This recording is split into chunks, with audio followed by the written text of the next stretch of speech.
আমি ঢাকা বিশ্ববিদ্যালয়ের একজন শিক্ষক এবং বাংলাদেশ বুদ্ধিস্ট ফেডারেশনের আমি প্রধান উপদেষ্টা, কাউন্সিল ফর ইন্টারফেথ হারমোনির আমি চেয়ারম্যান।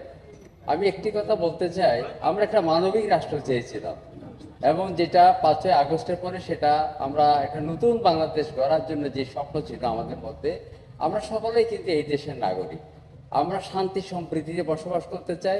এই জন্য প্রধান আমি বলছিলাম যে একটি আন্তর্জাতিক সম্মেলন করার জন্য সম্প্রীতি সম্মেলন, যেটাতে সকল ধর্মবর্ণ জাতিগোষ্ঠী আসবে এবং নৃগোষ্ঠী সহ এই দেশের সকল মানুষ আসবে এবং এবং বিশ্ব থেকেও আমরা যাতে সেই রকম লিডার আমরা এনে এই দেশের মিশনগুলোকে, ঢাকাস্থ যে কূটনীতিক মিশনগুলো আছে, যারা আমাদেরকে দেখো যে আমরা শান্তির মধ্যে মেলবন্ধনে আমরা অবস্থান করতে চাই।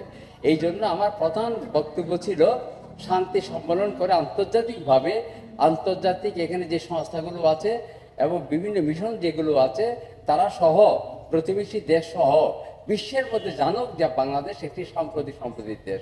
এটা এক।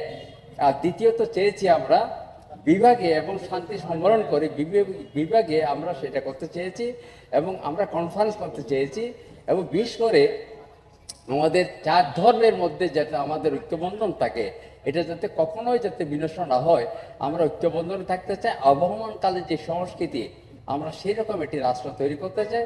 আজকে আমরা আমরা এই দেশের নাগরিক, সার্বভৌমত্ব অধিকার এই দেশের সকল ক্ষেত্রে আমাদের যাতে এগুলো বিঘ্ন না হয়, আমরা সেভাবে একটি সুন্দর একটা রাষ্ট্র চাই।